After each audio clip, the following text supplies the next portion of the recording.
Hello students, welcome back to the channel Dinesh sir live study. आप मेरे साथ सीख रहे हैं 11th standard science and arts का मैथ्स। और इस लेक्चर में हम कंप्लीट करने वाले हैं चैप्टर नंबर 1 कॉम्प्लेक्स नंबर। इसका जो लास्ट एक्सरसाइज 1.4 हमारा शुरू था, 1.4 के अंदर क्वेश्चन नंबर 6 तक हमने लास्ट लेक्चर में कंप्लीट कर लिया था। इस लेक्चर में हम क्वेश्चन नंबर 7 और 8 कंप्लीट करेंगे। Question number 7 D Moivre's theorem के ऊपर बेस्ड क्वेश्चन है। तो आओ चलो पहले सबसे पहले मैं डी मोइवर्स थ्योरम क्या है वो एक्सप्लेन करता हूँ, और बहुत ही आसान है, उसके बेसिस पर जो है हम सम्स भी देखेंगे सिंप्लीफाई करना। यहां पर सबसे पहले आपको जानना है कि जो डी मोइवर्स थ्योरम है ये होता क्या है। नाम सुन के ऐसे लगता है अजीबोगरीब, अरे क्या है। तो ये डी मोइवर्स ने कंसेप्ट बताया था कि अगर समझो कि हमारे पास इस तरह से है cos theta plus i sine theta, इस तरह से कोई इसका समझो पार दिया हुआ है, जैसे a plus b i raise to n है, यानी cos theta plus i sine theta raise to n है। तो डी मोइवर्स थ्योरम क्या बोलता है, ये जो एन है इस एन को हम थीटा के साथ मल्टीप्लाई कर सकते हैं। कॉस एन थीटा, जो पावर एन था वो थीटा के साथ मल्टीप्लाई हो गया, फिर आई साइन, ये जो थीटा है उसके साथ एन मल्टीप्लाई हो गया, इस तरह से। तो ये एक्सपांड कर सकते हैं। अगर cos theta plus i sine theta raise to n है, एन की जगह कोई नंबर भी होगा तो उस नंबर को हम क्या करेंगे, इस थीटा के साथ मल्टीप्लाई कर देंगे। तो cos n theta plus i sine n theta. उल्टा भी कर सकते हैं, अगर इस तरह से दिया हुआ है तो दोनों के अंदर अगर n का मल्टीप्लिकेशन है तो इस n को हटा के इसके पावर में लगा सकते हैं। इससे ये कर सकते हो या इससे ये कर सकते हो। कैसे करना है आओ चलो सम्स करते करते आपको बताता हूँ। क्वेश्चन क्या, use D Moivre's theorem and simplify the following. इसको सिंप्लीफाई करना है। कैसे करूंगा देखो, मैं cos 2 theta plus i sign 2 theta है। जैसे यहाँ पर देखो cos n theta plus i sine n theta, दोनों में n था ना, n को पावर में ले सकते हैं। यहाँ पर भी देखो वैसे ही है, कॉस 2 थीटा का सिर्फ थीटा रखते, आई साइन 2 थीटा का थीटा रखते, इसका ऑलरेडी पावर 7 था, यहाँ जो 2 था वो पावर में आके मल्टीप्लाई हो गया। समझ में आ रहा है ना। जैसे ये थीटा के साथ n था, उस n को हम पावर में ला सकते हैं। तो वैसे यहाँ थीटा के साथ 2 था, उसको पावर में लेके गए, बट ऑलरेडी 7 था तो उसमें मल्टीप्लाई किया। वैसे डिनोमिनेटर देखो, ये कॉस 4 थीटा, यहाँ साइन 4 थीटा, दोनों में 4 है, उसको पावर में ले जाए तो cos theta plus i sine theta, यहाँ पर ऑलरेडी पहले से पावर में 3 है और यहाँ से जो 4 भी पावर में आ जाएगा। तो क्या हो गया, ये cos theta plus i sine theta 7 2 ज़ा 14 upon cos theta plus i sine theta 3 4 ज़ा 12। देखो अगर इस तरह से a रेज टू 14 है अपॉन a रेज टू 12 है, तो आप क्या करते हो, इंडेक्स वाला जो रूल होता है, दोनों का बेस सेम है a, तो a 14, ये जो 12 है ये ऊपर जाके माइनस हो जाता है, पता है ना। सो a रेज टू 14 माइनस 12 2 आता है। वैसे ये दोनों सेम है, देखो cos theta plus i sine theta ये भी सेम है, तो इन दोनों के जो पावर है वो माइनस हो जाएंगे क्योंकि डिवीजन है। Cos theta plus i sine theta, ये क्या हो जाएगा 14 और 12 ऊपर जाके माइनस हो गया। सो फाइनली आपको क्या मिल गया, cos theta plus i sine theta, और इसका जो ब्रैकेट ऐसे कर दो और पावर में 14 माइनस 12 2 आ गया, हो गया। बस इस तरह से करना है। ये हमको सिंप्लीफाई करने बोला गया था यूजिंग डी मोइवर्स थ्योरम। अब यहाँ पर आप इस तरह से ये दिखा सकते हो, we are using this formula using D Moivre's theorem बोला है ना, तो यहाँ पर इस लाइन में आप ये दिखा देना और इस तरह से सिंप्लीफाई करना। तो क्वेश्चन नंबर 7 के अंदर अप्रोक्स 3 क्वेश्चन है। पहला हमने कर लिया है, इसको कॉपी कर लो। दूसरा तीसरा खुद से ट्राई करो, और नहीं होता जमता तो मैं अभी सॉल्व करा ही रहा हूँ। ओके, तो आप मैच कर लो। इसी तरह से क्वेश्चन नंबर 7 में जैसे फर्स्ट किया उसी तरह से सेकंड और थर्ड 2 क्वेश्चन एकदम ध्यान से देखो, मैं बताता हूँ आपको। सबसे पहले यहाँ देखो cos theta plus i sine theta, याद रखना है आपको थ्योरम क्या था, cos n theta plus i sine n theta, ये होता है cos theta plus i sine theta raise to n, यानी थीटा के साथ जो एन होता है वो पावर में आ जाए। यहाँ पर आई साइन थीटा पॉजिटिव होना चाहिए, ये भी याद रखो, आई साइन थीटा के साथ प्लस रहना चाहिए। यहाँ पर देखो cos 5 theta plus i sign 5 theta है, परफेक्ट है, बट यहाँ कॉस 3 थीटा माइनस है, ये प्लस होना चाहिए फॉर्मूले के लिए, ठीक है। यहाँ भी देखो cos theta plus i sine theta है, थीटा के बदले दूसरा कुछ दिया है, फिर कॉस थीटा माइनस दे दिया है, तो यहाँ जो माइनस है ये प्लस होना चाहिए। उसका ट्रिक है, क्या करेंगे देखो, कुछ बेसिक चीज़ है। कॉस ऑफ नेगेटिव थीटा क्या होता है, कॉस माइनस को खा जाता है और ये कॉस थीटा ही आ जाता है, यानी कॉस थीटा को कॉस माइनस थीटा लिख सकते हो। और अगर मैं साइन माइनस थीटा लिखता हूँ, साइन ऑफ माइनस थीटा, तो ये क्या होता है, माइनस बाहर आ जाता है साइन के, और ये हो जाएगा माइनस साइन थीटा, यानी साइन ऑफ माइनस थीटा क्या होता है, ये माइनस है, हाँ यहाँ पर माइनस साइन थीटा होता है। तो याद रखना है इसका, ये कंसेप्ट का हम यूज़ करेंगे यहाँ पर दोनों क्वेश्चन में। हाँ, ये दोनों क्वेश्चन में। तो यहाँ पर देखो ऊपर जो है कॉस 5 थीटा, पहले उसको वैसे ही रहने दो, नेक्स्ट स्टेप में एक साथ करेंगे दोनों का अपॉन, या तो यहाँ से अगर आप 5 चाहिए तो दोनों का हटा के ये रेस्ट में ला सकते हो इंडेक्स 5। यहाँ पर क्या करेंगे, जो cos 3 थीटा है यहाँ पर देखो पहले आई साइन, ये जो माइनस है, जैसे ये माइनस साइन थीटा है, माइनस अगर अंदर ले लिए तो साइन ऑफ माइनस थीटा आएगा, माइनस अंदर ले लिए तो माइनस 3 थीटा आ जाएगा इस तरह से। और यहाँ पर माइनस जो था अंदर चला गया तो प्लस आ गया, यहाँ प्लस करना था। यहाँ साइन के साथ माइनस 3 थीटा है तो यहाँ भी माइनस 3 थीटा आना चाहिए। और यहाँ तो cos 3 थीटा है तो यहाँ cos है, इसलिए प्लस को माइनस लिखोगे तो भी चलेगा, क्योंकि cos माइनस 3 थीटा से क्या होगा, cos इसको खा जाएगा, मैंने इसको वापस से दोनों सेम रहेगा, cos 3 थीटा और cos माइनस 3 थीटा की वैल्यू सेम रहेगी।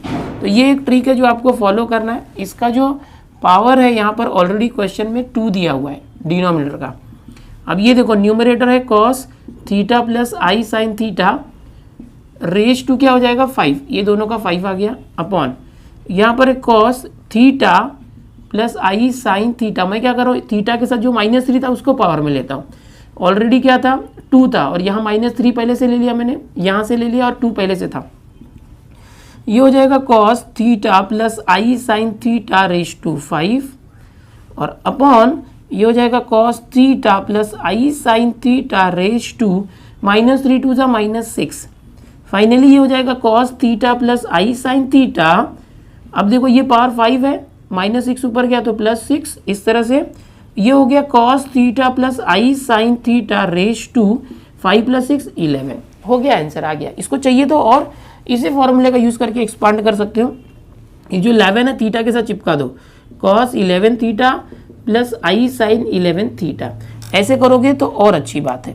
ये आपका परफेक्ट आंसर आ गया है। ठीक है, इसको रखो या इसको रखो, दोनों चलेगा। पिछला क्वेश्चन जो 7th का फर्स्ट था उसमें मैंने यहाँ तक किया था, उसके बाद ये स्टेप भी कर देना। ठीक है, अभी देखो इसके अंदर थर्ड क्वेश्चन कैसे, कंसेप्ट ये दोनों यूज़ कर रहे हैं। बिल्कुल यहाँ पर देखो थीटा की जगह पर 7π/13 है, तो क्या किया जाए, देखो ये पाई को थीटा समझो, 7/13 इसके साथ मल्टीप्लाई 7/13 n है, यहाँ प्लस है यहाँ माइनस है, तो मैं क्या करता हूँ पहले तो उसको एडजस्ट करना पड़ेगा। न्यूमरेटर को मैं वैसे ही रख रहा हूँ cos 7π/13 प्लस आई साइन 7π/13 वैसे ही रख दिया, रेज टू 4 है। यहाँ पर जुगाड़ किया, क्या जुगाड़ है देखो कि sine minus theta, minus sine theta को साइन माइनस थीटा करो, ये जो माइनस है ये प्लस करो, माइनस को अंदर ले रहा हूँ आई साइन, और ये हो जाएगा -4/13 पाई, इस तरह से माइनस अंदर गया। ये जो cos होता है, cos के साथ ऑलरेडी 4π/13 है, तो माइनस दोगे तो भी वही रहेगा। cos क्या करता है, माइनस को खा जाता है, और इसका पावर पहले से कितना है 6 है। ओके, वो चीज़ें नहीं भूलना है, तो ये बेसिक था, चलो इसको हटा देते हैं। अब क्या होगा देखो, ये cos और सिर्फ पाई है समझो, और आई साइन सिर्फ पाई समझो, और यहाँ पर पावर 4 है, ये 7/13 पावर में चला जाके मल्टीप्लाई हो जाएगा 7/13 अपॉन यहाँ क्या है देखो, ये cos पाई है ना प्लस आई साइन पाई, और पहले से क्या था 6, यहाँ पे -4/13 को ले जाके मल्टीप्लाई कर दिया, -4/13, इस तरह समझे क्या। अब आगे क्या होगा देखो, ये रूल यूज़ कर रहे हैं, वो रूल लिखना है जहाँ जहाँ यूज़ कर रहे हो।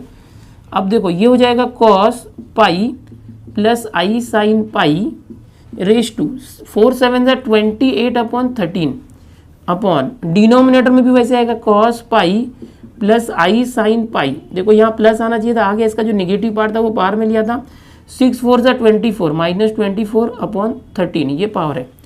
अब इसको सिंप्लीफाई अगर आगे करते हो तो क्या आ जाएगा, is equal to cos pi plus i sine pi raise to क्या है देखो, इसका दोनों सेम है, 28/13 ये जो डिनोमिनेटर का जो पावर है ये ऊपर जाके प्लस हो जाएगा, निगेटिव है ना प्लस हो जाएगा, सो माइनस है तो प्लस 24/13। सो फाइनली ये हो जाएगा cos pi plus i sine पाई, ये हो गया 28 + 24 8 4 12 2 2 4 और 1 5/13। सो ये आ गया cos pi plus i sine pi raise to 13 4 52 होता है, ये 4 आ गया। अब इसको सिंप्लीफाई करने के लिए हम ऐसे कर सकते हैं, देखो ये जो वापस से डी मोइवर्स थ्योरम, cos ये जो 4 है ये पाई के साथ दे दो, cos 4 pi plus i sign 4 pi, D Moivre's theorem. जहाँ जहाँ मैं डी मोइवर्स थ्योरम यूज़ करूँ वहाँ लिखना चाहिए, यहाँ पर लिख सकते हो आप, since cos of n theta plus i sine n theta is equal to cos theta plus i sine theta raise to n, ऐसे लिख देना जहाँ जहाँ यूज़ कर रहे हो। अब इसके बाद देखो ये कॉस 4 पाई है, तो कॉस 4 पाई कहाँ होगा, आपको अगर वैल्यू याद है तो वेल एंड गुड, नहीं याद है तो देखो 0, 2 पाई, 4 पाई वो इस लाइन पर होते हैं, ठीक है। सो कॉस 0 कितना होता है 1, तो कॉस 2 पाई कॉस 4 पाई ये जो भी है ये 1 आ जाएगा, ठीक है, प्लस आई साइन 4 पाई, देखो साइन 0 क्या होता है 0, तो साइन 4 पाई भी 0 होगा। अगर मैं इस तरह से लेता हूँ पाई 3 पाई इस तरह से, तो यहाँ पर पाई क्या होता है, कॉस पाई अगर सिर्फ रहता ना तो -1 आता, कॉस 3 पाई होता तो -1 आता। समझ में आ रहा है, 2 पाई है या 4 पाई है 6 पाई आएगा इस तरह से, तो हमेशा याद रखो उसका वैल्यू 1 आएगा। सो 1 प्लस आई इंटू 0 0 1 आंसर आ गया। चलो ये हो गया आपका फाइनल आंसर। इस तरह से क्वेश्चन नंबर 3 जो है थोड़ा सा लगता है डी मोइवर्स थ्योरम का यूज़ करके हमने कर दिया। यहाँ पर आप ब्रैकेट में जो है जब भी कर रहे हैं यहाँ पर, ओके यहाँ नहीं, यहाँ पर डी मोइवर्स थ्योरम लिखना, सिंस करके यहाँ मैंने जो ये थ्योरम बताया ये थ्योरम यहाँ पर शो करना जब भी आप डी मोइवर्स थ्योरम यूज़ करते हो। तो क्वेश्चन नंबर 7 यहाँ पर कंप्लीट हुआ, यहाँ से स्क्रीनशॉट ले लो, आगे बढ़ते हैं।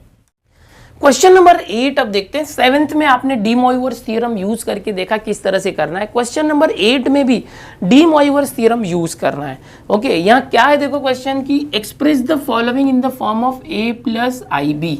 इस तरह से a प्लस आई बी एक कॉम्प्लेक्स नंबर के फॉर्म में एक्सप्रेस करना है where a and b belongs to real number using D Moivre's theorem. क्या किया जाए देखो, अब ये यहाँ पर जो 1 माइनस आई है इसको सपोज कंसीडर करो ये z है, z is equal to 1 minus i, इसको कंसीडर करो, इसको a प्लस बी आई से कंपेयर करो। सो a की वैल्यू क्या आ गई 1 एंड जो i के साथ b है उसकी वैल्यू आ गई -1, जो i के साथ b है i के साथ b उसकी वैल्यू क्या आ गई -1।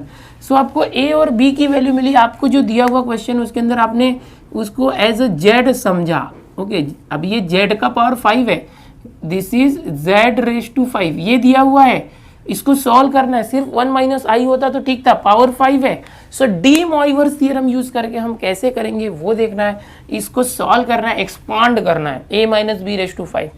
तो देखो अभी कोई भी इस तरह से जो कॉम्प्लेक्स नंबर होता है उसको अगर हम बदलते हैं, उसका जो दूसरा फॉर्म है पोलार फॉर्म, तो अगर आप पोलार फॉर्म में बदलते हो तो ये z क्या हो जाता है r into cos theta plus i sine theta. ये z जो है अगर यहाँ पर z को आप 1 माइनस आई ले रहे हो तो ये कार्टेशियन फॉर्म है और इसका पोलार फॉर्म होता है r into cos theta plus i sine theta. और जो हम डी मोइवर्स थ्योरम है वो पोलार फॉर्म में यूज करते हैं इस तरह से। अभी आपने देखा था 7th क्वेश्चन में, अगर ये z रेज टू 5 है, इस पूरे का z रेज टू 5 है, यानी इस पूरे का रेज टू 5 है, ये सॉल्व करोगे तो r रेज टू 5 हो जाएगा और जो थीटा है जो पावर 5 है थीटा के पास आ जाएगा as per de Moivre's theorem. So de Moivre's theorem का यूज करने के लिए हमें ये जो फॉर्मूला है इस तरह से पहले तो पोलार फॉर्म में लाना पड़ेगा इसको, और इसके बाद हम सिंप्लीफाई करेंगे। बट वो फॉर्म लाने के लिए हमें r और थीटा की वैल्यू पता होनी चाहिए। r और थीटा कैसे निकालोगे, यहाँ पर जो r होता है दैट इज मॉड z, ये होता है root a square plus b square होता है। So root a square, a मतलब क्या 1 square, b means -1 square. So कितना हो जाएगा ये root 1 square is 1 -1 square is 1, so root 2। So ये क्या आ गया r आ गया रूट 2, r इज रूट 2। अब हमें r के साथ थीटा चाहिए, तो थीटा के लिए हम लोग tan थीटा फॉर्मूला यूज करते हैं, इसको आर्ग्यूमेंट भी बोलते हैं। ओके tan थीटा क्या होता है b अपॉन a होता है। ओके ये जो b है b अपॉन a। सो यहाँ पर tan थीटा जो है देखो b कितना है -1 अपॉन a यानी 1, tan थीटा इतना है। So tan theta is equal to -1। अभी tan theta is equal to -1 कब होता है tan में, जब tan 45 होगा, tan π/4 होता है। अब यहाँ पर सबसे पहले चेक करो ये a 1 और b -1 है। सो यहाँ पर आप लिख सकते हो कि 1 1 -1 प्लस माइनस कौन से क्वाड्रेंट में होता है, अगर आप समझने की कोशिश करो सो इस तरह से है ना, प्लस और माइनस अगर होगा तो 4th क्वाड्रेंट में होता है। ये प्लस होता है x एक्सिस और y एक्सिस नेगेटिव। तो ये जो फोर्थ क्वाड्रेंट है इसके अंदर ये है, लाइज इन फोर्थ क्वाड्रेंट, इस तरह से आपको लिख देना चाहिए, ये फोर्थ क्वाड्रेंट में है। अब फोर्थ क्वाड्रेंट में कोई होगा तो देखो ऑल स्टूडेंट टेक कॉफी, ये 10 है और ये फोर्थ क्वाड्रेंट में है। फोर्थ में मतलब कॉस पॉजिटिव होता है तो 10 जो है ये नेगेटिव होगा। सो फोर्थ क्वाड्रेंट के लिए मैंने आपको ट्रिक बताया हुआ ऑलरेडी कि 2 पाई माइनस थीटा लेना चाहिए फोर्थ क्वाड्रेंट के लिए। तो ये हो जाएगा tan थीटा, माइनस को हटाने के लिए हम क्या करेंगे 2 पाई माइनस थीटा, ये π/4 करेंगे। जो आपका मैथ्स 2 है उसका चैप्टर नंबर 2 आपको अच्छे से करना है। मैथ्स का जो चैप्टर नंबर 2 ट्रिगोनोमेट्री 1 है, ओके, वो अच्छे से करो। उसके अंदर मैंने सब कुछ बताया हुआ है, मैथ्स 1 के अंदर है, हाँ, चैप्टर नंबर 2 ट्रिगोनोमेट्री 1। तो ये क्या किया, माइनस हटाने के लिए हमने पहले तो स्पॉट किया ये फोर्थ क्वाड्रेंट में है। फोर्थ क्वाड्रेंट में सी जो निगेटिव, सी पॉजिटिव होता है कॉस और सेक, तो यहाँ tan जो है वो थर्ड में पॉजिटिव होता है, T, okay, all student take coffee rule से मैंने बहुत अच्छे से प्रीवियस सारे चैप्टर में समझाया हुआ है चीज़। तो फोर्थ क्वाड्रेंट में कॉस पॉजिटिव होता है, tan निगेटिव होता है, तो फोर्थ क्वाड्रेंट में 2 पाई माइनस थीटा लेना चाहिए। तो ये tan का निगेटिव हटाने के लिए 2 पाई माइनस थीटा मतलब ये वाला, ये ले लिया, माइनस हट गया। अब हमें थीटा लाना है, देखो तो theta is equal to tan compare होके हट गया, 2 पाई माइनस π/4 आ गया। अब इसको सॉल्व करोगे तो क्या आएगा, 4 2 ज़ा 8 पाई माइनस 1 पाई तो 7 पाई, 4 2 ज़ा 8 पाई माइनस 7 पाई/4, ये थीटा आ गया। तो थीटा मतलब यहाँ पर लिख देता हूँ, थीटा इज 7 पाई/4। तो आपका जो है आर्ग्यूमेंट बोल सकते हैं इसको, और आर वैल्यू जो है वो आया हुआ है √2, यहाँ से आर की वैल्यू √2 आई, थीटा आ गया। तो अभी जो क्वेश्चन नंबर 8 हम करेंगे, इसके अंदर अप्रोक्स 4 सब क्वेश्चन है, सबके अंदर यही करना है। जो भी ये दिया हुआ है अंदर, ये z है, z⁵ ले लिया, ये जो z है उसके अंदर से a और b निकाला, क्वाड्रेंट डिसाइड किया, यहाँ पर ये मैंने क्वाड्रेंट डिसाइड कर दिया है, कौन सा क्वाड्रेंट है। उसके बाद ये a और b का यूज़ करके r निकाला, ओके, मॉड्यूलस ऑफ z। उसके बाद हमने थीटा निकाला, यहाँ पर आप लिख सकते हो we have theta, tan theta is equal to b by, inverse formula भी ले सकते हो, theta is equal to tan inverse. But ये जो तरीका बताया सिंपल तरीका है समझने के लिए, ओके, इनवर्स लेके करोगे तो कन्फ्यूजिंग होता है, इसलिए ऐसे ही करो। जो ट्रिक मैंने ट्रिगो में सब कुछ सिखाया हुआ वो यूज़ करो। अब जो है आप इसको ले लो, z⁵ ये जो क्वेश्चन था उसको उठा लिया। सो ये z⁵ is equal to r कितना आया था देखो √2, सो ये आ गया √2 इंटू कॉस थीटा, थीटा क्या है देखो यहाँ से आया हुआ 7 पाई/4, तो 7 पाई/4 प्लस i साइन 7 पाई/4 और ये पूरा ⁵ है, इस तरह से है। अब थोड़ा सा इसको सिंप्लीफाई करना पड़ेगा, ठीक है, कैसे करेंगे देखो, z⁵, अब ये ⁵ है, ये √2 का भी होगा, √2⁵ इंटू इस पूरे इसका भी होगा, ये क्या है cos 7 पाई/4 और ये पूरे का पावर 5 हो गया, ये 5 जो है √2 के ऊपर और इसके ऊपर। इसको सिंप्लीफाई करते हैं, कैसे सिंप्लीफाई करोगे देखो, 7 पाई/4 को समझने की ज़रूरत है। पाई क्या होता है देखो, पाई/4 अगर देखो तो 45 होता है, पाई 180 होता है, 180/4 45, और 7 से मल्टीप्लाई किया तो कितना आएगा, 7 5 35, 3 आया, 315 आया, ओके, ये 315 आया।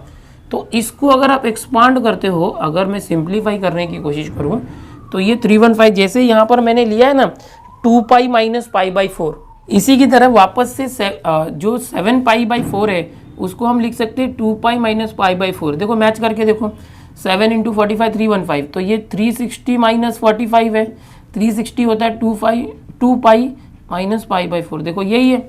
तो ये जो है ना 2 पाई माइनस, इस रूप में इसको कर दिया सिंप्लीफाई करने के लिए। अच्छा, प्लस इसको भी कर दो i साइन, ये भी हो जाएगा 2 पाई माइनस। ऐसा क्यों कर रहा हूँ मैं, ऐसा इसलिए कर रहा हूँ ताकि ये सिंप्लीफाई हो जाए, ठीक है। अब देखो z⁵, √2⁵ क्या होगा, √2 5 टाइम्स, ये हो गया 2, ये हो गया 2, 2 इंटू 2 4 टाइम्स √2 हो गया। अब देखो ये सिंप्लीफाई करोगे तो क्या हो जाएगा, यहाँ पर ये पाई या 2 पाई हटेगा, तो पाई या 2 पाई माइनस है, देखो ये 2 पाई माइनस है, यहाँ पर देखो 2 pi minus theta fourth quadrant में कॉस जो होता है c वो पॉजिटिव होता है, c है ना, मतलब ये पॉजिटिव होगा, ओके। सो 2 पाई हटाएंगे तो π/4 रह जाएगा और ये पॉजिटिव ही रहेगा। फिर यहाँ क्या है देखो i साइन, फिर से 2 पाई माइनस, तो 2 पाई को हटाओगे तो π/4 आ जाएगा थीटा, और 2 पाई माइनस कहाँ है देखो, फिर से 2 पाई माइनस, देखो ये 2 पाई होता है यहाँ पर, 2 पाई माइनस मतलब फोर्थ क्वाड्रेंट में कॉस पॉजिटिव होता है, ये साइन है तो ये निगेटिव हो जाएगा, इसका माइनस बाहर आएगा, ये प्लस था तो माइनस। तो ये थोड़ा सा सिंप्लीफाई हुआ, इसका पावर 5 है वो रखा हमने। अब इसको रफ करता हूँ मैं, ध्यान से देखो मैं क्या बता रहा हूँ। ओके, अब देखो z⁵ ये क्वेश्चन था, 4√2 था ये।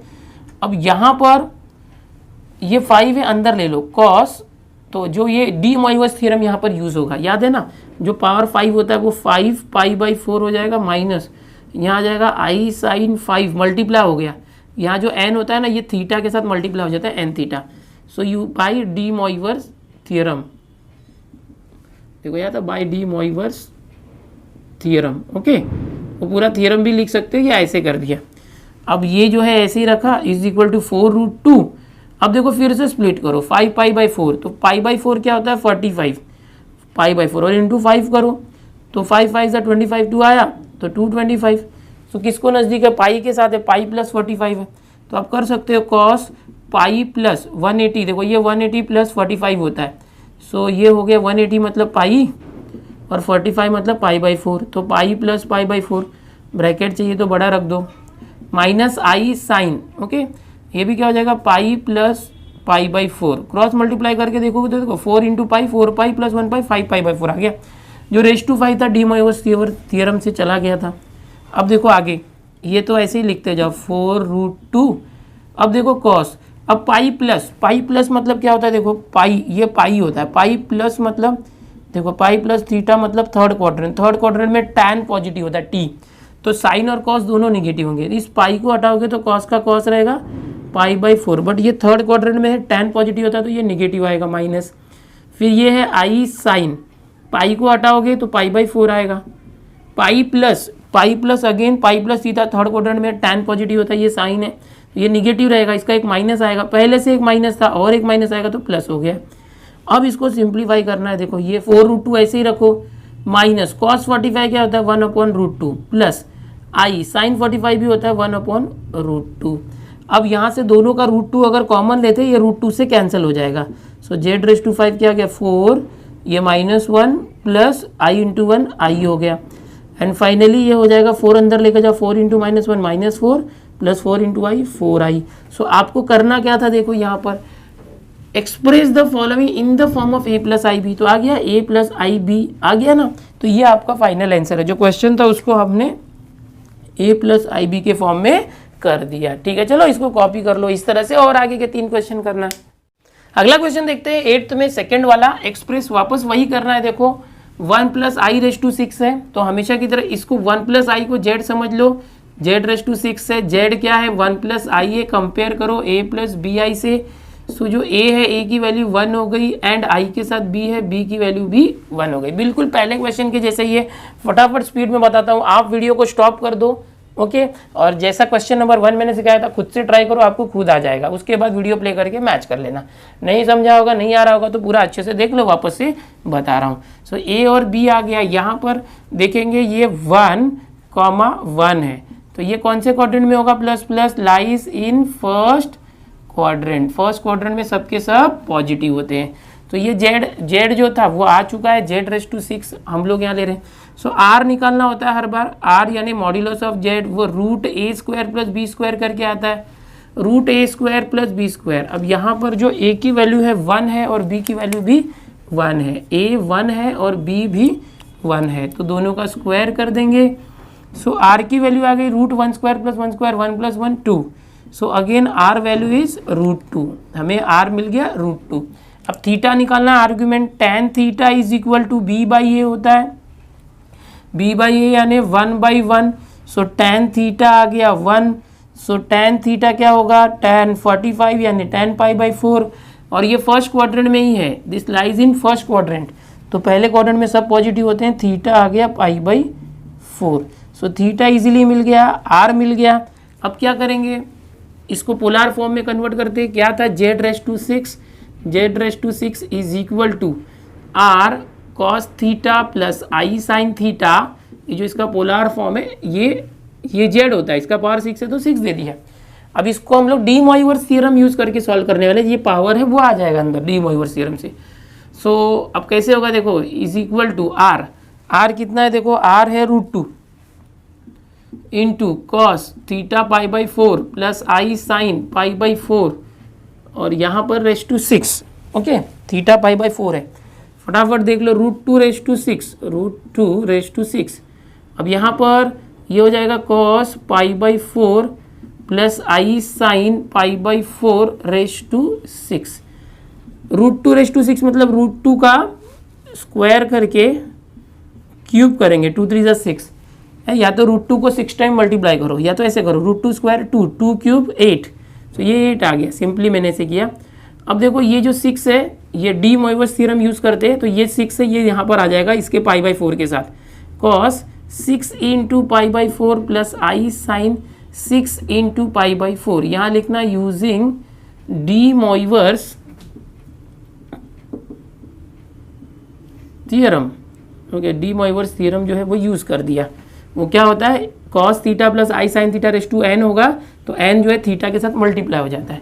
सो 2 3 ज़ा 2 2 ज़ा 2 3 ज़ा 2 2 ज़ा, सो क्या आ गया 8 into cos 3 pi by 2 plus i sine 3 pi by 2 आ गया। अब 3 पाई बाई 2 कितना होता है, 3 इंटू पाई बाई 2, देखो 3 इंटू पाई बाई 2 मतलब 90, तो 270 डिग्री होता है। अगर आप देखोगे इस तरह से तो ये 0 होता है, ये पाई बाई 2 होता है, ये पाई, और ये 3 पाई बाई 2 होता है, नेगेटिव वाई एक्सिस ये होता है। अब इसको सॉल्व करते, 8 कॉस 3 पाई बाई 2, देखो अगर कॉस पाई बाई 2 होगा, कॉस 90 होगा, कॉस 90 क्या होता है 0, कॉस अगर इस 90 पर है पाई बाई 2 है, तो पाई बाई 2 का जो मल्टीपल होगा odd multiple, pi by 2, 3 pi by 2, 5 pi by 2, 7 pi by 2, ये सब 0 होगा। समझ में आ रहा है?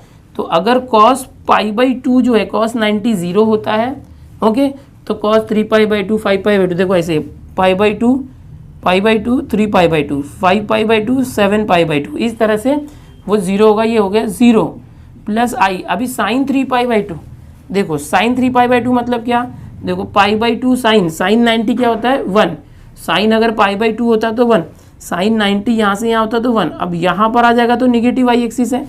इसको अगर स्प्लिट करके देखोगे साइन 3 पाई बाई 2, तो ये हो जाएगा साइन, इसको ऐसे कर सकते हैं साइन 2 पाई माइनस, है ना, ये 2 पाई माइनस पाई बाई 2 कर सकते हो, sine 2 pi minus pi by 2, है ना, 3 पाई बाई 2 मतलब इधर है, और ये 2 पाई है, 2 पाई में से पाई बाई 2 कम किया तो ये आएगा, या तो पाई प्लस पाई बाई 2 किया तो भी आएगा, है ना, पाई से पाई प्लस पाई बाई 2 किया तो भी आएगा, या तो 2 पाई माइनस पाई बाई 2 किया तो भी आएगा। तो अब ये 2 पाई को हटाओगे तो साइन का साइन रहेगा और ये पाई बाई 2, बट ये 2 पाई माइनस पाई बाई 2 कहाँ है, फोर्थ क्वाड्रेंट में। फोर्थ क्वाड्रेंट में क्या होता है, ऑल स्टूडेंट टेक कॉफी, सी पॉजिटिव होता है, यहाँ टी पॉजिटिव होता है, तो यहाँ माइनस आ जाएगा, तो ये माइनस 90, सो माइनस साइन 90 क्या होता है 1, तो ये क्या आ गया -1 आ गया। इसको रफ में करके हमने देखा, ये पूरा रफ वर्क था, ठीक है, ये रफ वर्क था, ये सब मैं आपको समझा रहा था अलग से चीज़ों को कैसे सॉल्व करना है। चलो 8 into 0 plus minus minus 1 into i 1 i, so 8 0 minus i into 8 -8 i, so ये आ गया जेड रेस टू 6 का आंसर। तो इस तरह से करना था सेकेंड वाला, ठीक है। चलो कॉपी कर लो इसको। अगले क्वेश्चन पे आते हैं, क्वेश्चन नंबर 8 में अभी जो थर्ड और फोर्थ है, ये दोनों देखो अभी ऑलरेडी मैं फर्स्ट और सेकंड आपको बता चुका हूँ, उसी तरीके से थर्ड और फोर्थ है, ठीक है। काफ़ी लंबे लंबे सोल्यूशन है, तो अभी मैं चाहूँगा कि ये जो थर्ड एक क्वेश्चन है ये आप खुद से करो, मैं फोर्थ वाला आपको बताता हूँ। ये देखो इसमें √3 आई है, यहाँ पर -2√3 है, -2 आई है, रेस टू 5। तो अभी आपको फर्स्ट और सेकंड जैसे मैंने बताया उसी तरीके से आप थर्ड खुद से कर लो, ठीक है। टेक्स्ट बुक के पीछे आंसर मैच कर लेना, नहीं भी अगर आ रहा होगा तो एक बार फोर्थ फिर से देख लो, जैसे मैं फोर्थ बता रहा हूँ उसी तरीके से आप थर्ड करना। क्या है देखो यहाँ पर, इसको आप जेड रेस टू 5 कंसिडर कर लो, okay. Z is equal to -2√3 -2 i हो गया, ये जेड हो गया, उसका रेस टू 5 है। इसको कंपेयर करोगे a प्लस बी आई के साथ, a जो है वो कितना आ गया -2√3 आ गया a, एंड b जो है i के साथ, यहाँ i के साथ -2 है, सो आपको a मिल गया b मिल गया। अब यहाँ डिसाइड भी कर लो कौन सा क्वाड्रेंट है, -2√3 कॉमा -2, दोनों निगेटिव है। दोनों निगेटिव होगा तो क्या होता है, लाइज इन थर्ड क्वाड्रेंट, ये तीसरे क्वाड्रेंट में है। समझने के लिए आपको अगर बता दूं तो यहाँ पर देखो इस तरह से होता है, ये फर्स्ट सेकंड थर्ड फोर्थ इस तरह से क्वाड्रेंट होते हैं। यहाँ पर दोनों निगेटिव होते हैं। और क्या होता है, all student take coffee, third के अंदर 10 पॉजिटिव होता है, बाकी सब निगेटिव, याद रखना है। तो ये हो गया। अभी हमें आर निकालना है हर बार की तरह, mod z that is root a square plus b square, root a square यानी -2√3 का स्क्वायर प्लस बी यानी है -2 का स्क्वायर, इस तरह से करना है। सो आर इज इक्वल टू, इसका स्क्वायर करोगे तो माइनस का स्क्वायर प्लस 2 का स्क्वायर 4, √3 का स्क्वायर 3 प्लस -2 का स्क्वायर प्लस 4। अब ये क्या हो गया, पहले मल्टीप्लाई करना है, 4 3 ज़ा 12, 12 प्लस 4 16। सो आर की वैल्यू मिल गई 16 स्क्वायर रूट 4। तो ये सारी चीज़ें हम लोग कब से कर रहे हैं पूरे चैप्टर में, इसलिए मैं फटाफट बता रहा हूँ, उसको वापस से एक्सप्लेन नहीं कर रहा हूँ, ये सब आप खुद से भी कर सकते हो। अब आगे करते हैं tan थीटा निकालते हैं। tan थीटा क्या होता है, थीटा निकालने के लिए b/a। अब b कितना है देखो, यहाँ से -2 अपॉन a है -2√3, 2 कैंसिल, माइनस माइनस कैंसिल, ऊपर 1 आया, tan थीटा आ गया 1/√3, tan थीटा प्लस में आया। अब हमारा क्वाड्रेंट कौन सा है, थर्ड क्वाड्रेंट। थर्ड क्वाड्रेंट में जो t tan होता है वो पॉजिटिव होता है, बराबर, ये थर्ड क्वाड्रेंट में तो बराबर पॉजिटिव आया, तो tan थीटा ये क्या आएगा, tan 1/√3 कब होता है, जब tan 30 डिग्री होता है, 30 यानी π/6, tan 30 डिग्री 1/√3 होता है। तो ये tan थीटा ये आ गया, तो फाइनली हमको थीटा मिल गया, कितना मिला, थीटा कंपेयर किए तो π/6 आ गया। तो ये हमें थीटा भी मिल गया थर्ड क्वाड्रेंट में, इसलिए t tan पॉजिटिव है बराबर उसके हिसाब से, और हमें r मिल गया। r और थीटा का यूज़ करके अब इसको पोलर फॉर्म में करते हैं और उसको फिर डी मोइवर्स थ्योरम लगाते हैं। थर्ड क्वेश्चन देखो किस तरह से करना है, 1 - √3i⁴। तो क्या करेंगे, देखो इसको आप z⁴ समझ लो। यहाँ पर z जो है, z 1 - √3i है, इसको a + bi के साथ कंपेयर करो। जो a की वैल्यू है वो 1 आ गई, एंड जो i के साथ b है, i के साथ देखो यहाँ -√3 है। सो आपको यहाँ पर a और b दो वैल्यू मिल चुकी है हर बार की तरह, ओके। अब इसका जो क्वाड्रेंट भी डिसाइड कर लो, यहाँ पर a यानी 1, -√3 लाइज इन कौन से क्वाड्रेंट में होता है, फिर से अगर हम देखें तो यहाँ पर ध्यान देना है आपको, प्लस माइनस ये होता है, देखो प्लस माइनस फोर्थ क्वाड्रेंट में होता है, ओके। ये x और ये y एक्सिस है। और क्या होता है, ऑल स्टूडेंट टेक कॉफ़ी, यानी फोर्थ क्वाड्रेंट में कॉस पॉजिटिव होता है, बाकी के सब नेगेटिव होते हैं। लाइज इन फोर्थ क्वाड्रेंट, ये काफ़ी इंपॉर्टेंट स्टेप है, याद रखना है आपको। अब इसके बाद r निकालोगे, r के लिए फॉर्मूला r और थीटा निकालोगे, r होता है a² + b², a यानी 1 स्क्वायर, b यानी -√3², इस तरह से। So r is equal to √1 square 1 minus का स्क्वायर प्लस और √3 square 3, so √4। So square root of 4 क्या हो गया, 2। सो आपको r मिल गया 2। अभी tan थीटा निकालने के लिए ना, देखो एक्चुअल में क्या होता है कि theta is equal to tan inverse b/a होता है, लेकिन आप ऐसे यूज़ करो, tan theta is equal to b/a। तो b क्या है देखो, -√3/a है 1 tan थीटा। सो tan थीटा क्या आ गया, ये 1 हटा दोगे तो -√3। अब देखो tan theta is equal to -√3। अब √3 tan में कब होता है, तो tan 60 होता है, यानी tan π/3 होता है। क्या होता है, tan π/3, tan 60 जो होता है वो √3 होता है, ओके। अब tan यहाँ नेगेटिव है, इसको पॉजिटिव करना पड़ेगा। यहाँ देखो फोर्थ क्वाड्रेंट में थीटा है, फोर्थ क्वाड्रेंट में क्या होता है याद है ना, अभी मैंने बताया था जैसे कि ऑल स्टूडेंट टेक कॉफ़ी, ये फोर्थ क्वाड्रेंट है। फोर्थ में कॉस पॉजिटिव होता है, tan नेगेटिव होता है, और फोर्थ के लिए हम क्या करते हैं, इस तरह से 2π - थीटा करते हैं फोर्थ क्वाड्रेंट के लिए। तो यहाँ पर tan थीटा है, इसको क्या करेंगे, माइनस हटाने के लिए, tan यहाँ नेगेटिव होता है फोर्थ में, सो इस तरह से करेंगे, tan 2π - π/3 कर देंगे। अब देखो इसके बाद tan theta is equal to, अब 2 ये tan है 2π - π/3, 3 2 ज़ा 6π, 6π में से 1 पाई गया तो 5π/3। तो दोनों को कंपेयर करो, थीटा क्या आ गया, 5π/3 आ गया। तो ये आपका थीटा आ चुका है, ठीक है। इस तरह से एक बार थीटा और आर आ गया ना, ये दोनों काफ़ी इंपॉर्टेंट है। अब इन दोनों का यूज़ करके डी मोइवर्स थ्योरम लगाते हैं। अब देखो जेड जो है उसको पोलर फॉर्म में लिखना है। जेड क्या होता है, r into cos theta plus i sine theta, ये होता है। बट यहाँ जेड रेस टू क्या है 4 है, जेड रेस टू 4 करने के लिए इस पूरे का पावर 4 करना पड़ेगा। तो क्या हो जाएगा z raise to 4 is equal to r की वैल्यू रखो, R2 है और थीटा π/3 है, 5π/3 है, R2 है और ये है 5π/3 प्लस आई साइन 5π/3 और ये पूरे का पावर 4 है।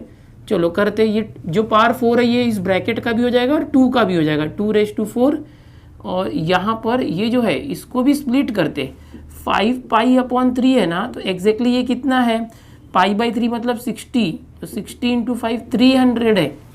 तो 300 को अगर हम स्प्लिट करना चाहे तो 360 - 60 हो सकता है 300, 360 होता है 2π और माइनस ये क्या होता है π/3, या तो हम यहाँ से भी उठा लेंगे, देखो 5π/3 है ना, 2π - π/3 इसको ईजी करने के लिए, ठीक है।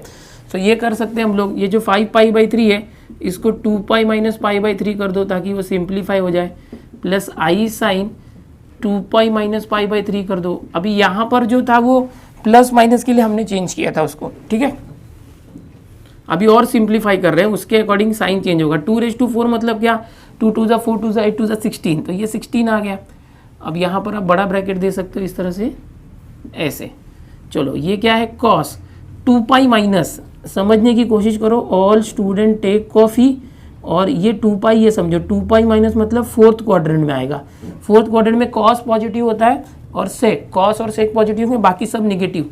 तो 2π माइनस, तो ये पाई और 2π हटता है ना, तो ये यहाँ का एंगल सिर्फ आ जाता है। और ये कौन से क्वाड्रेंट में, 4th में, 4th में कॉस पॉजिटिव होगा तो कॉस का आंसर पॉजिटिव रहेगा। यहाँ पर आई साइन, ये पाई या 2π हटेगा, पाई 2π 3π ये जितने भी मल्टीपल होते हैं वो हटता है, तो साइन का साइन रहेगा और π/3 का π/3 होगा। अब ये 2π माइनस है तो ये 4th क्वाड्रेंट में, 2π माइनस थीटा 4th क्वाड्रेंट में होता है, ओके, याद रखना है आपको। और वहाँ पर कॉस और सेक पॉजिटिव होता है, बट ये तो साइन है तो यहाँ से ये निगेटिव हो जाएगा, ये इस तरह से ⁴, ओके। अब देखो यहाँ पर इसको सिंप्लीफाई करना है, इसको सिंप्लीफाई करने के पहले डी मोइवर्स थ्योरम यूज़ करते।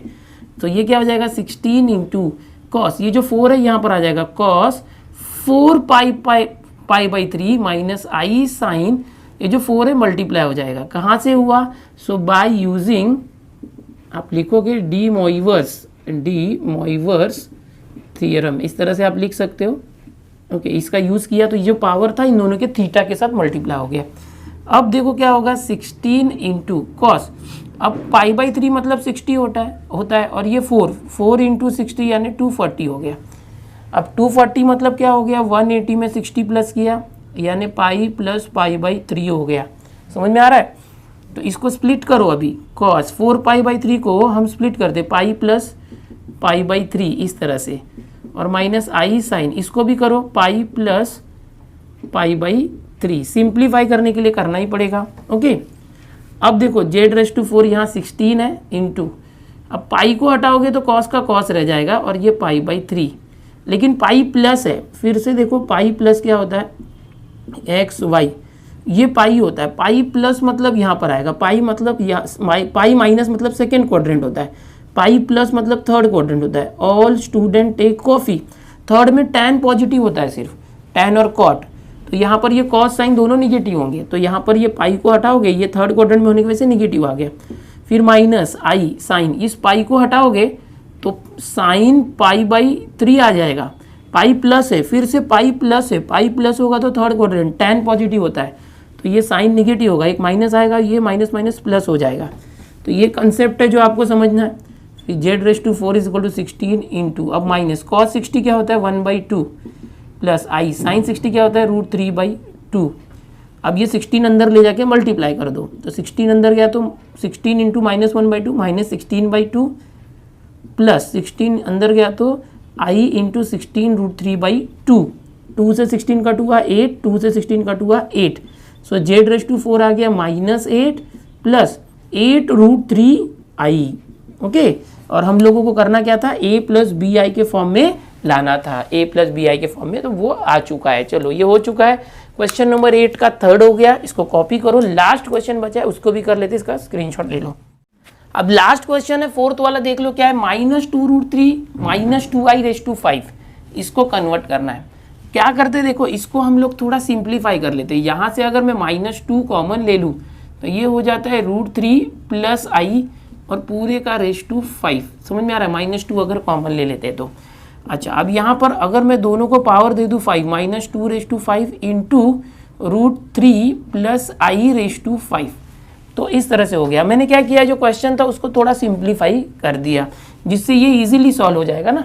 अब ये -2 रेस टू 5 है, तो ये क्या हो जाएगा, -2 रेस टू 5, यानी 2 को 5 टाइम्स मल्टीप्लाई करना, ये 2 2 ज़ा 4, 5 टाइम्स करना है, 2 2 ज़ा 4, 2 ज़ा 8, 2 ज़ा 16, 2 ज़ा 32, तो ये -32 आया, ऑड पावर इसलिए माइनस का ऑड पावर यही रहेगा, और √3 प्लस i रेस टू 5 आया।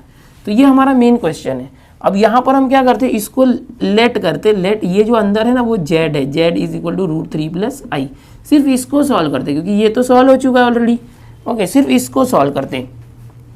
अब इसके अंदर कंपेयर करोगे तो a क्या है √3, b क्या है i के साथ 1, ठीक है, और ये कौन से क्वाड्रेंट में होगा, प्लस प्लस, देखो √3, 1 लाइज इन फर्स्ट क्वाड्रेंट। समझ में आ रहा है, क्योंकि दोनों प्लस प्लस है। अब ये माइनस माइनस है तो थोड़ा सा कॉम्प्लिकेटेड हो जाता है, इसलिए ऐसे कर रहे हैं। अब इसका फायदा क्या होगा, देखो r निकालना आसान हो जाएगा। r क्या होता है, √a² प्लस b², √a² मतलब √3 का स्क्वायर, b² मतलब 1 का square. So r is equal to √3² यानी 3, 1² 1, 3 + 1 4, 4 का स्क्वायर रूट 2। सो आपको r की वैल्यू मिल गई। अब थीटा निकालना है। देखो थीटा कैसे निकालेंगे, मैंने बार बार आपको बताया, थीटा होता है ना tan इनवर्स b/a होता है। आप ऐसे करो, tan theta is equal to b/a। So tan theta is equal to b क्या है, देखो यहाँ पर b 1 है और a √3 है, तो ये 1/√3 है। अब tan थीटा जो होता है 1/√3 कब होता है, जब ये tan 30 होता है। tan 30 क्या होता है, π/6, तब ये होता है। ओके, 1/√3 कब होगा, जब π/6 होगा। ओके, क्योंकि देखो tan क्या होता है, tan 30 अगर लेंगे π/6 तो sin 30, tan क्या होता है sin 30/cos 30। ओके, इस तरह से होगा। क्या होगा, देखो sin 30 क्या होता है 1/2, cos 30 क्या होता है √3/2, इस तरह से 2 2 कैंसिल तो 1/√3 आ जाता है, ये √3 है। ठीक है, तो ये tan 30 जो है वो 1/√3 होता है, याद रखना है। अब दोनों tan है और कहाँ पर है, फर्स्ट क्वाड्रेंट में है, तो थीटा की वैल्यू डायरेक्ट कंपेयर करके हमें मिल गई π/6, थीटा मिल गया π/6, r मिल गया 2। अब आगे बढ़ते हैं। अब देखो एक्चुअल में जो क्वेश्चन है वो ये है, क्या है, देखो वी हैव, क्वेश्चन क्या है, देखो ये -2√3 - 2i रेज टू 5, इसको हमने चेंज किया था क्या, -32 ये हुआ था और √3 + i raise to 5, √3 + i raise to 5 हुआ था। अब देखो ये -32 तो ऐसे ही रहेगा, ये जो था ये z था, इसको अगर हम चेंज करते हैं इस √3 + i को, तो क्या आता है r into cos theta + i sin theta. r क्या है 2 इंटू cos थीटा, थीटा क्या है देखो हमारा π/6 प्लस i sin थीटा यानी π/6, और रेज टू क्या है 5, इस पूरे का रेज टू 5 है। ये -32 को बाहर ही रखो। ओके, इसकी वजह से थोड़ा सा ट्रिग्नोमेट्रिक सॉल्व करने में आसान हो गया वो। ओके, अब देखो ये 2⁵ हो जाएगा यहाँ पर, 2⁵ इंटू ये पूरा जो था cos π/6 plus i sin π/6 raise to 5 हो जाएगा इस तरह से। ये -32 था, ये 2⁵, अगेन 2 का 5 टाइम्स मल्टीप्लाई करोगे, सो 2 इंटू 2 इंटू 2 इंटू 2 इंटू 2 कितना आ गया, 2 2 ज़ा 4, 2 ज़ा 8, 2 ज़ा 16, 32। सो ये 32 आ गया इंटू, अब ये देखो डी मोइवस थ्योरम यूज़ करते हैं। ये जो 5 है यहाँ पर आ जाएगा cos 5 π/6 प्लस i sin 5 π/6, है ना। ये कैसे आया, बाय डी मोइवस थ्योरम। ठीक है, इस तरह से कर दिया हमने। अब देखो 32 और 32 का मल्टीप्लाई होगा तो क्या होगा, 32 और 32 का मल्टीप्लाई होगा तो एग्जैक्टली ये 1024 और वो भी निगेटिव हो जाएगा। करके देखो 32 32, ओके, 2 2 ज़ा 4, 2 3 ज़ा 6, 3 2 ज़ा 6, 3 3 ज़ा 9, 4 और ये 1024 आ गया। देखो इस तरह से। हाँ, ये पूरा रफ वर्क है, इसको हटा देते हैं हम लोग यहाँ से। ओके, ये रफ वर्क था, 1024 आ गया इसका मल्टीप्लाई करके। अब देखो इसको सॉल्व करते हैं, cos 5 π/6, तो ये कितना है, π/6 यानी 30 इंटू 5 1, देखो 5 π/6 क्या होगा 1, 30 इंटू 5 150, 150 को हम लिख सकते हैं 180 - 30, तो 180 क्या हुआ पाई, और 30 मतलब π/6, पाई माइनस π/6 हो गया। तो इसको चेंज करते, कॉस ये हो जाएगा pi minus pi by 6 plus i sine, इसको भी करेंगे पाई माइनस पाई बाई 6। काफ़ी इजी तरीके से बता रहा हूँ मैं आपको। ओके, अब इसका अगला जो भाग है वो यहाँ से कर दें, इसके आगे चलो। ये आया कितना, देखो -1024 इंटू, ऐसे समझो कॉस। अब पाई माइनस है, अब समझने की कोशिश करो, यहीं पर देखो ये पाई है, पाई माइनस जब भी होता है ना तो ये सेकेंड क्वाड्रेंट होता है, और पाई प्लस होगा तो थर्ड क्वाड्रेंट होता है। पाई से ज़्यादा है मतलब थर्ड क्वाड्रेंट, पाई माइनस है तो second quadrant. All student take coffee, काफ़ी इंपॉर्टेंट है ट्रिगो का कंसेप्ट। ओके, अब ये पाई माइनस है मतलब सेकेंड क्वाड्रेंट, सेकेंड क्वाड्रेंट में साइन पॉजिटिव होगा, बाकी सब नेगेटिव होंगे, यानी साइन और कॉसेक को छोड़ के। तो यहाँ पर क्या होगा, देखो कॉस नेगेटिव होगा माइनस, अब पाई हटाओगे कॉस का कॉस रहेगा बट माइनस आएगा, और पाई बाई 6 हो गया। फिर ये प्लस है आई साइन, इस पाई को हटाओगे तो पाई बाई 6 आ जाएगा। और ये सेकेंड क्वाड्रेंट में साइन चेंज होगा क्या, देखो सेकेंड में एस मतलब साइन पॉजिटिव ही रहेगा, तो ये प्लस का प्लस ही रहेगा। -1024 इंटू माइनस कॉस 30 क्या होता है, √3/2 प्लस आई साइन 30 क्या होता है, 1/2, इस तरह से। अब ये अंदर मल्टीप्लाई करो, -1024 अंदर गया तो क्या हो जाएगा, माइनस माइनस प्लस 1024/2 इंटू √3, अंदर गया तो -1024/2 इंटू आई। कैंसिल करोगे तो ये 2 5 10, तो 512 √3 आया, माइनस ये कैंसिल किए तो 512 आई आया। तो ये आपका जो है पूरा आंसर आ चुका है। कैसे करना है देखो, मैंने सिंपल तरीके से करके बताया। ये जो था इसमें से अगर -2 पहले ही कॉमन ले लेते हैं तो -32 अलग होने के बाद ये सिंप्लीफाई हो जाता है। इसका जो आप क्वेश्चन जो है सिंपल बन गया। या तो आप डायरेक्ट करना चाहो तो इसको ए और इसको बी मान के भी कर सकते हो, बट थोड़ा सा फिर वो क्वाड्रेंट वगैरह का जो होता है ना, उसमें यहाँ पर क्या हो गया, हमको फर्स्ट क्वाड्रेंट आ गया, माइनस माइनस उसमें क्या आएगा, थर्ड क्वाड्रेंट आएगा। थोड़ा आपको ध्यान देना पड़ेगा चीज़ों को। तो यहाँ से मैंने ये बताया, फिर ये हुआ, इसके बाद ये हुआ था, डी मोइवस थ्योरम यहाँ पर यूज हुआ। डी मोइवस थ्योरम क्या था, जो पावर होता है ना 5 उसको इस एंगल में मल्टीप्लाई करते थे। तो इसी के साथ पूरा जो 1.4 है फिनिश हो गया। कॉपी करो इसको। सो स्टूडेंट्स यहाँ पर 1.4 जो है कॉम्प्लेक्स नंबर का साइंस एंड आर्ट्स वालों के लिए खत्म हुआ है। डी मोइवस थ्योरम जो है इस साल कोरोना जो ईयर है लॉकडाउन वाला 2021 के बच्चों को नहीं है, लेकिन आपको करना चाहिए, जेई मेंस और सीटी के सारे बच्चे। ये काफ़ी सिंपल कंसेप्ट है, आप करते हैं तो कोई प्रॉब्लम नहीं, आगे के सालों में ये रहने वाला है। मैंने पूरा कॉम्प्लेक्स नंबर चैप्टर जो है यहाँ पर कंप्लीट कर दिया है। इतना ही नहीं, मैथ्स 2 के अंदर जितने भी चैप्टर है सारे चैप्टर मेरे पढ़ा के हो चुके हैं। चैनल पर आप प्लेलिस्ट में जाते हो तो सब कुछ अवेलेबल है। आपको 11th का पूरा मैथ्स मैंने पढ़ा के रखा है। आप लोग एक साथ में अलग अलग चैप्टर भी सीख सकते हो। आपको इंतजार करने की जरूरत नहीं है कि मैं कब चैप्टर अपलोड करूंगा। किसी किसी चैप्टर के अंदर कुछ कुछ पार्ट्स रह गए, क्योंकि 11th के कॉलेजेस में सर जो कॉलेज के टीचर्स होते हैं पूरा चैप्टर नहीं पढ़ाते, स्टार्टिंग के कुछ एक्सरसाइज कराते हैं, बाकी सब बोलते हैं ये नहीं आएगा एग्जाम में, और जितना वो कराते हैं उतना ही एग्जाम में आता है, इतना याद रखो, ठीक है। लेकिन आप लोगों के लिए खुशी की बात यह है कि मैंने 11th का तो कंप्लीट किया ही हुआ है नया सिलेबस, 12th का भी जो नया सिलेबस इस साल आया था वो भी मैंने पूरा कंप्लीट किया हुआ है। तो आपको अगर भी अच्छे से मैथ्स कर रहे हो तो आने वाले साल के लिए भी प्लेलिस्ट में सब कुछ अवेलेबल है, ठीक है। चैनल पर पहली बार आए हो तो चैनल को सब्सक्राइब जरूर करना, अपने दोस्तों में ज़्यादा से ज़्यादा शेयर करो, बिकॉज मैं science, commerce, 11th, 12th, 10th सभी के लिए वीडियोज़ बना रहा हूँ। मैथ्स के लिए सबको आसान होगा, ठीक है। चलो मिलते हैं नेक्स्ट लेक्चर में, बाय एवरीवन।